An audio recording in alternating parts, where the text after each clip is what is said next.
3 days away from the 2025-2026 Serie A season. Here on the Calcio guys, Gianni, Adriano, I'm Nicholas, joined by our good friend Carm from Napoli Club Toronto. Carm, how's it going? Living the dream. It's always great to be on with you guys. I think this is the first time I've ever been on with Johnny here. This is a marked event. We have to do that research. Gotta go back to the archives. I feel like there's probably one time that I was on also with you, but like, yeah, it just seems like every time I'm not able to make it. Like, oh, we want to talk now. Carm's the substitute. The substitute. Carm's the Tore Carmenucci always comes in clutch for us. Carmenucci. We'll talk plenty of Serie A, plenty of Napoli. They open up this weekend at Sassuolo. I just want to say it's a bit weird that the defending Serie A champions have to play away. That I feel like it's usually not the case for opening weekend, regardless.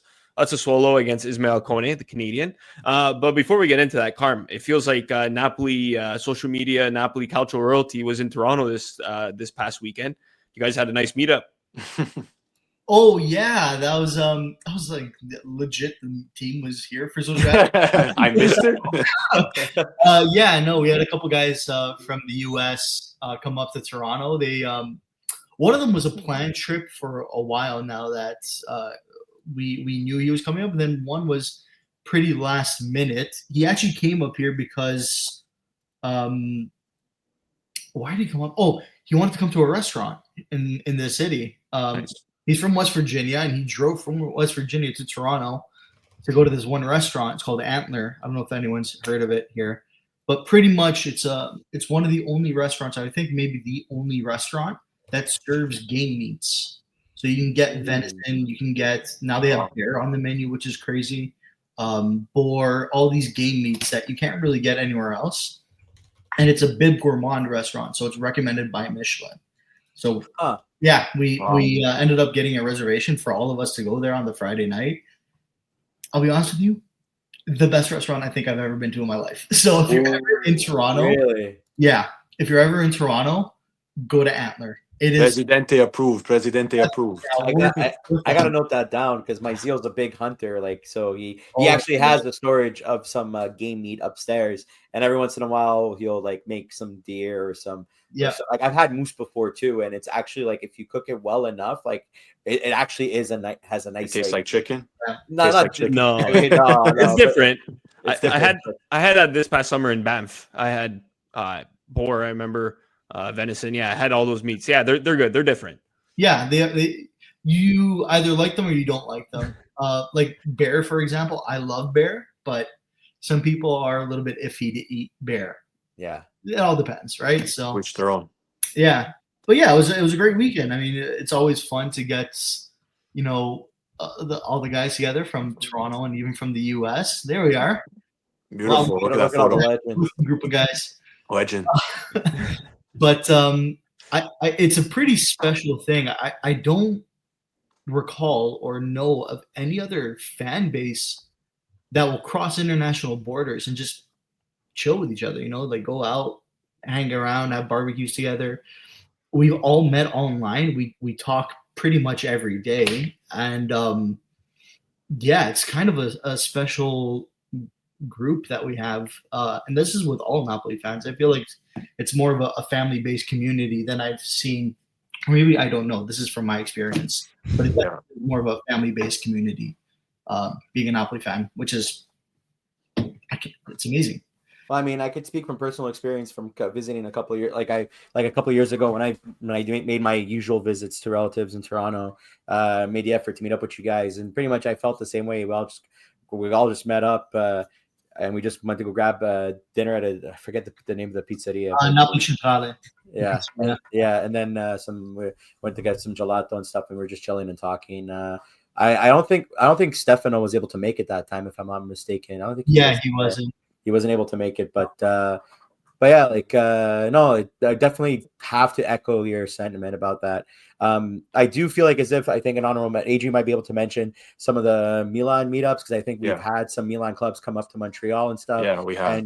And I mean, also speaking of for example, Rui and Joe from Providence, from Rhode Island, they've come up, but I mean, like they're Juve and Milan fans. I mean, but but still, I feel like as if with the Napoli fans, I feel like the reason why we have this like family feel is because when you're such an underdog for such a long time, like the only people you have supporting you in your corner is your other fellow fan bases. You know what I'm saying? Like it's not like for example, I'm just throwing big names out there. Like these are just a random ass example. There's no fact behind it, but like an Inter fan base might be like sister fan bases with like a La Liga team or whatever because of their mutual hatred for fucking I don't know. I'm just say Barca or whatever. Like I'm just saying names.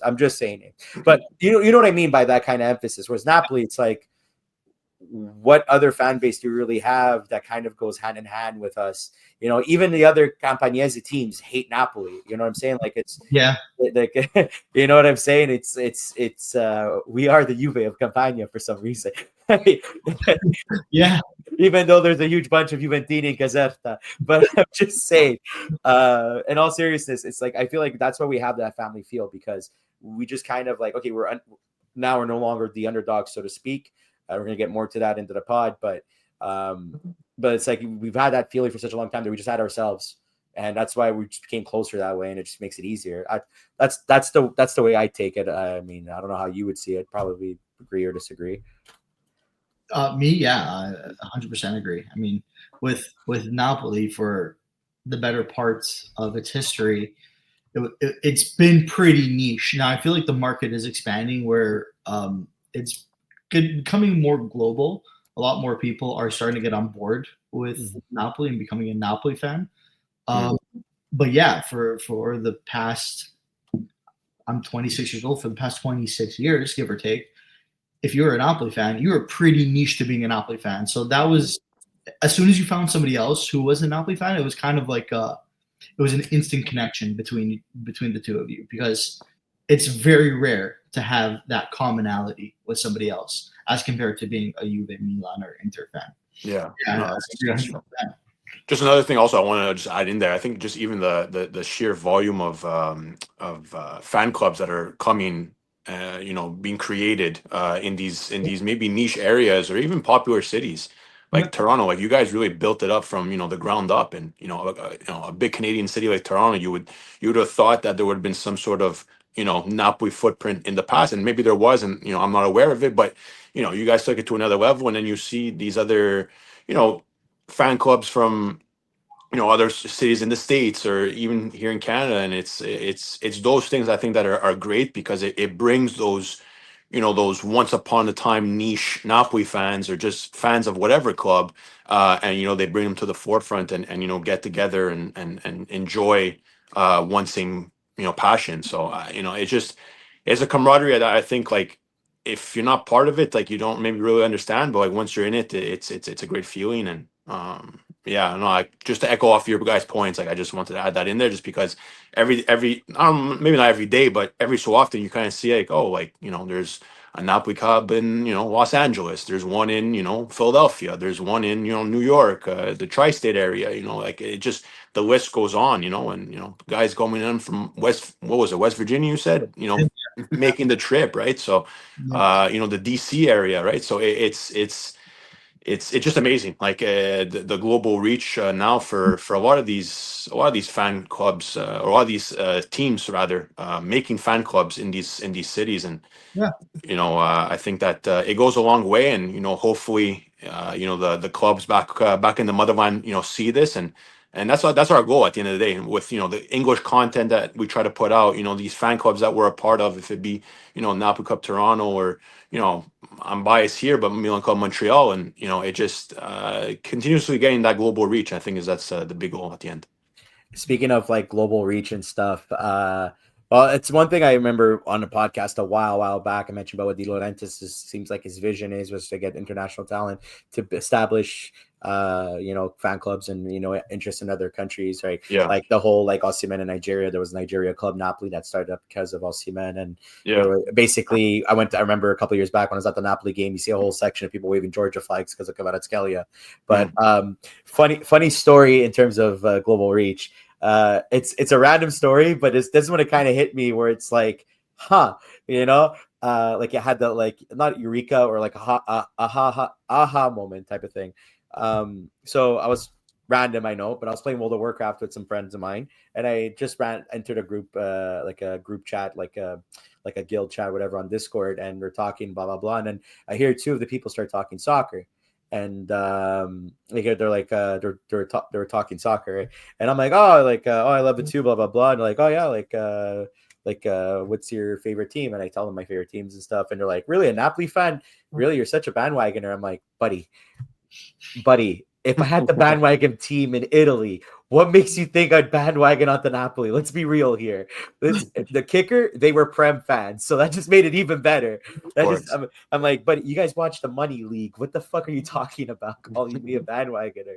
And that's when it hit me, where it's like people actually like now Napoli has a bit of a presence in the soccer world, because like the fact that you get called a bandwagoner for being a Napoli fan, I'm like, I mean.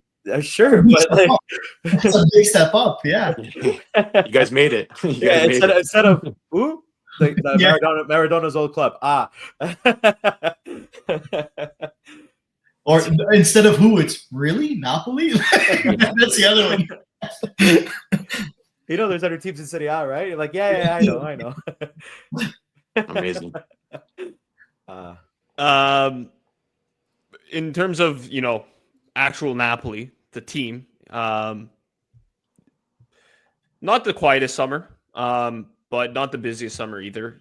Just a couple of fine tuning here and there. But I think the big news now is the Lukaku injury. I don't know exactly. I mean, you're the expert here first in injuries, but you probably don't know any information about that one. But Lukaku, it's what, 3? I was reading like 3 months. 3 months. Potentially more. 3 months with surgery, 4 months without. If I remember that correctly. Do you think first of all, how much does this hurt the team? And I know they got Lorenzo Luca, but do you think they're going to go out and get another striker to replace him in the short term, last second? Yeah. I mean, does this hurt the team? I'll be honest with you, no. I don't think it does. Oh, wow. No, I'm very confident in this side.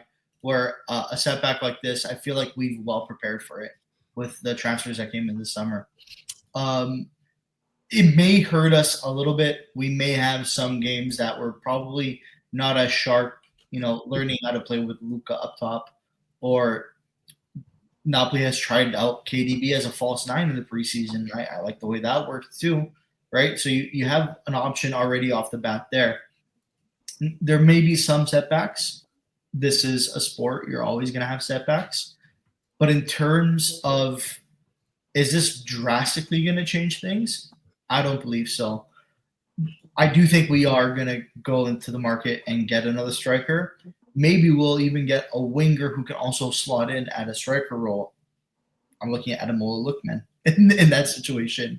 So I've also heard Hoyland was available as an option. Yeah. Hoyland, who else was the other one? Vlahovic, I heard was an option, which I was just going to bring that up. Yeah, I'm not too crazy about. I mean, it works, sure, but I'm not too crazy about Vlahovic. There's a couple other strikers I can't get off the top of my head, but I think by the time, September 3rd, whatever the market closes, early September, they're going to have another striker in that role. What surprised me the most was how serious the injury was, to be honest. When I first saw it, because I watched the Olympiacos game, I watched every game. Man, they fleeced me out of my money. I spent $60 on one football. I was watching Napoli Arezzo. Like it just I was watching that Olympiacos game, and I saw the injury happen in real time, and it was almost inconspicuous the way it happened. He jumped over the defender that went in for a hard tackle, which is another thing I didn't like about that game. The Olympiacos was going a little bit too reckless in their challenges, which doesn't make sense for a preseason. But anyways, he jumps up, he lands, and as he lands, he kind of lands on the leg of the defender and jerks forward. To me, it didn't seem like it was that major of an injury. I predicted when I first saw it, I said at most 5 to 6 weeks. somewhere between 3 to 6 weeks was my guesstimate range for this type of injury. It's a muscle strain. Muscle strains happen. It's a weird one, but he should be back within after the international break, or maybe a little bit longer, maybe a week after that. Turns out it's a pretty serious injury. Now, I don't think Napoli's released how serious of an injury that is, but for it to require surgery, that's a grade 3 strain, which basically means a full tear of the muscle. Yeah. If it's not the muscle, it's a full tear of the tendon, right? That's what you're looking at if they're recommending surgery. If it's a tendon, it's actually longer. It'd probably be around 5 to 6 months. So I'm leaning more towards a muscle, full tear of the muscle. And they said it was rectus femoris, which is a quad muscle that helps, extend the knee and then also flex the hip. So it's a pretty important muscle to injure. But yeah, it's bad timing. We had just sold Raspadori and Simeone. Yep. Yeah. Simeone, I was okay with letting go. Raspadori, I have a big problem with letting go, to be honest. That's a personal thing. Okay. Just as soon as you let them go, he gets injured. You only have Luka. They'll probably get another striker, someone who can slot in for the time being. Or, like I said, my preference would be get Lookman, who could also play on the wing, but also be a striker. And that's a perfect fit. He wants to leave. He's not practicing. He's not even with the team right now. Go get him. You can get him for pennies on the dollar right now, basically. So, yeah, that's my thought on that. I don't think we've ever had such in-depth medical analysis on the podcast. That's a first. Yeah, what do you say? Rectus, menexcus? What do you say? I didn't even. We speak English. Yeah. Sorry. No. Please, for the listeners, inform them and educate them, please. Yeah. But yeah, I think regardless, Luka is a Conte striker. He's, what Conte likes in a number 9. He doesn't like using so much a smaller striker like we had in the past, such as Mertens. He wants someone big, physical up front. The only problem that Luka has, in my opinion, is that he can't control a ball. He can't make a pass. It's almost I won't say impossible, but it's very hard to play off of Luka. If you put the ball in the box, he's going to score the goal. If you want him to build up the play, he's not your back to goal. Yeah. Yeah, it's going right back to goal. Lukaku at least can. He's been proficient enough to hold up the play, make a pass, break out, get into the box, score. I feel like it's going to be a little bit more difficult with Luka up top. I cannot disagree. I think that's a very, very valid point.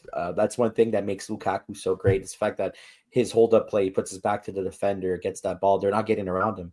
Nobody gets around him without committing a foul. And that's something that people don't like. Like a casual fan might not understand when they watch the game. They just see numbers when they don't see like what else can a player do with him without the ball. And that's where it's going to hurt, because basically with Lukaku holding up that ball, you enable players like McTominay to have those moments. You allow your mids or even sometimes your wingers to get involved too and stuff. And one thing I do want to touch upon that you kind of brought up, and which I find it interesting, I feel like I felt more of a loss with like Simeone than Raspadori. I feel like, because I know Raspadori is a bit more dynamic than Simeone is in terms of like flexibility and what you can get out of him, but I felt like Simeone just like I my personal opinion just embodied a bit more of like what like speaking of Conte type players, basically what he's able to do. And I feel like he embraced the spirit of Napoli and and the club and whatnot. Do you think that the moves that they made will be better for them in the long run than probably sticking to the club and taking secondary minutes or like semi first player minutes? Like I missed a bit of that question there. Yeah, so for example, Simeone, for example, now he's off to Torino. Yeah. Okay. Right? And Raspadori is off to Atletico, right? Yeah. Do you think, honestly speaking, that was probably the best moves for them to make, or do you think maybe it was a better idea just to stick around and for the players? Yeah, it was the best move to make. They're going to get consistent minutes. At least Simeone would. Yeah, I don't know so much about Raspadori. It's tough to start with that front two that Atletico has right now. At least Simeone will be a starting striker on Torino, I believe. Or there's also this what's his name? Che Adams. Adams. Thank you. Adams and Sanabria, I think, still there. I think. Yeah, I mean Sanabria, I think he's going to drop lower on that list now with Simeone. Yeah, but he'll get more consistent minutes than he would on Napoli pre Lukaku injury for sure. In terms of Raspadori, I felt like. So this is why I have a problem with Raspadori leaving, mainly because of the fact that for the last few seasons, he's been pretty much the guy to save you points. Mm-hmm. If whenever Raspadori came on, he scored consistently, especially when you needed a goal. Like the game versus Lecce, he scored a free kick. That won you the game, right? The years past, in our worst season ever, scores against Juve, wins 2-1. Right at the death, 88th minute, he scores. Scudetto clincher, no? Pretty much. No, that he scored a Scudetto clincher against Juve. Sorry. Yeah, sorry. I'm thinking of. Sorry. That's why I wanted to keep him. He's the Juve killer, in my opinion. But yeah.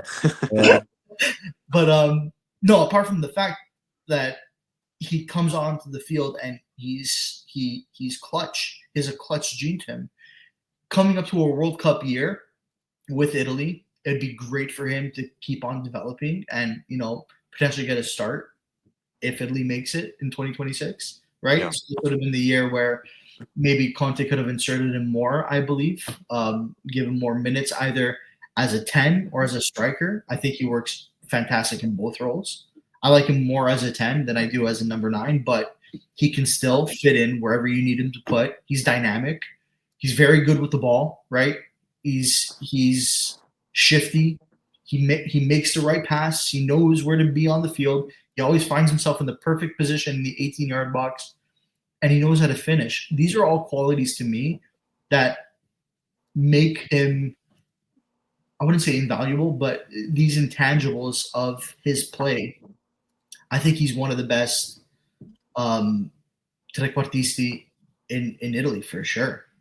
But he just never had a chance to shine in the Napoli system, which to me is a shame. I would have tried to make it fit, but I'm not Conte. I don't run the team. Who am I to say, right?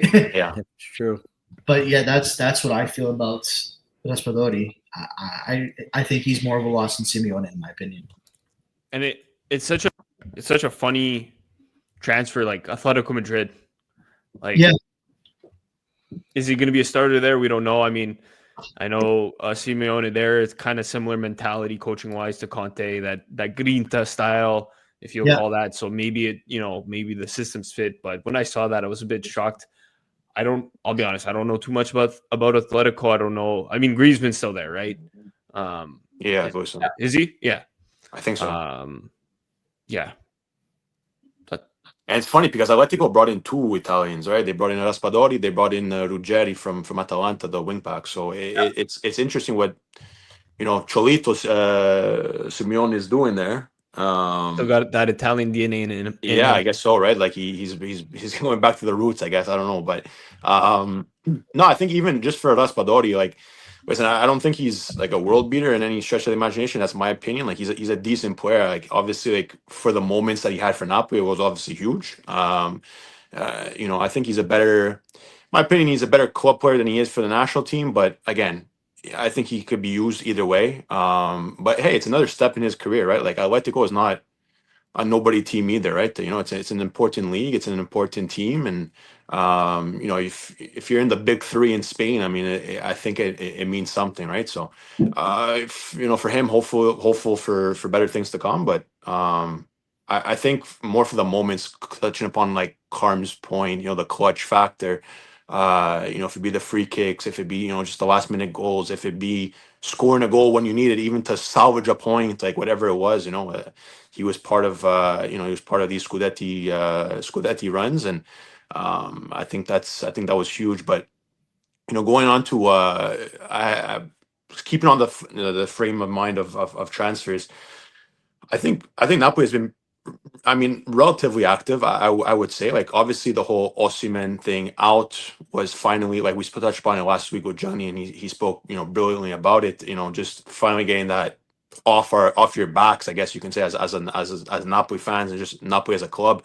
But just I think the ins were pretty interesting too. Obviously, the KDB is the biggest one, and we touched upon it last week with bringing in, if it be Modric for Milan, if it be, KDB for Napoli. But other ones like, like Noah Lang, I think is an important one. In my opinion, he has that swagger to him already. It's going to be interesting to see what he cooks up. I think he can have a pretty big year for you guys. Gutierrez, I think just was official today. Vanya Milinkovic-Savic between the sticks. I know I'm probably missing others, and you can fill them in, Carm, for me. But just overall, so far, I know there's probably a week or so left of the Mercato, and we hate to always do these when the Mercato's still going on. But Luca obviously was the other name that we mentioned earlier. But so far, before the season starts, like, what has been your take and your thoughts on these transfers that have come in, and how much more can they help this Napoli squad that everybody listening, you have to remind them, Napoli is not only playing once a week anymore. They are playing in 3 competitions. So how important are these transfers, and how much of an impact can they ultimately make? I mean, I to me, this Mercato has been a 10 out of 10 Mercato. I know there's some Nice. Napoli fans who have been skeptical and they criticize a bit of this Mercato. Yeah. I think this is the best Mercato we've ever had, period. Like, I think this is the best Mercato Wow. we've ever had. You bring in, still, though he's 34 years old, the best midfielder of our generation. Maybe up there with Luka Modric. You can put 1A, 1B, your choice. Sure. KDB's he's a world beater. He's one of the best to ever play his position. And you bring him in for free. That already in of itself is one of the best transfers I've ever seen. Then you bring in Noah Lang, young, talented player. I still think he has a bit of a ways to go. There's some aspects of his game. I like his confidence. That's one thing you can't take away from him. Yeah, he's got the swagger. He wants that ball at his feet. He wants to be the one to make the play. That's good. You want players who, like Kvaratskhelia, you want to drive that offense. You want the ball to their feet. They want to make that play. They want to score that goal. They want to make that pass. They want to get that assist. They're constantly putting their defender on edge, thinking about them, right? So that's already a good quality to have in such a young player. Some of the times that comes back to bite him because he'll overdo something instead of just making a simpler pass. He'll try to force something that he probably shouldn't force, but Sure. that gets ironed out with playtime and training, and he'll be fine. I think it's a great person to have off the bench. Sam Bokema. Bukama, that's the other one I was missing. Sam Bokema, you already had top 3 defense in Europe, and you just added Marianucci, who's a great Italian defender, young, still coming up, and I thought he did pretty well with it was Empoli, I believe. Yeah. Great defender, and then Sam Bukama, who is probably top 5, I'd say even top 3 defender in Serie A last year. So now you have a rotation of defenders of Rachmani, Marianucci, Buongiorno, Bukama. Your flanks are Di Lorenzo with his backup being Mazzocchi, probably, which, a little bit of a weak link there, but Mazzocchi's still a serviceable player. And Oliveira and Gutierrez, who Gutierrez with Girona had 30 matches, a couple goals and 5-6 assists or something like that. Solid. Pretty solid player, and he's still young. He still has room to grow. Then you look at the midfield. The midfield pretty much has stayed the same with the inclusion of one of the best players to ever play the game in KDB.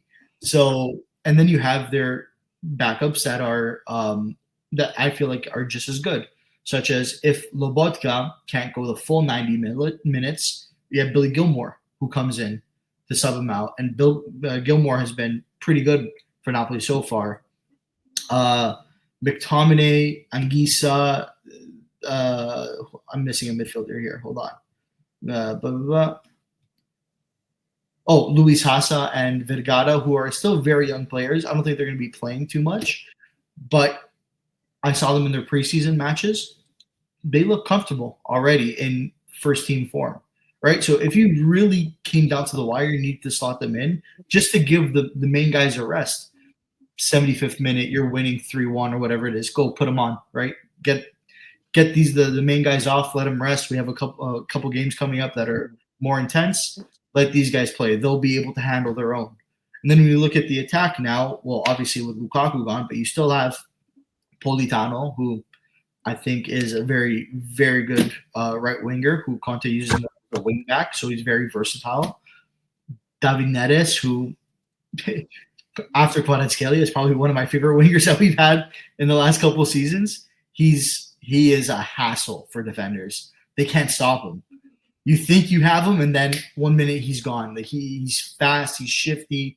He does things that you wouldn't even think of doing on the pitch. He plays pure joga bonita, right? As the ball flicks, it turns, goes. It's like, how do you even stop this guy? But all in all, when you look at all this team being put together, I didn't even mention the goalies. You have 2 starting goalkeepers. Vanya is the starting goalkeeper on 20 of 20 Serie A teams, in my opinion. And then you have Medic, who's also another starting goalkeeper. So when you put this all together, you can't help but be confident in any situation, whether it be Serie A, Champions League, and especially Coppa Italia. They have enough depth, I feel, right now to compete on all 3 fronts. Now, so did Inter last year, and look at how that turned out. So I don't want to say anything further than that, but at least you can compete. That's the most important part.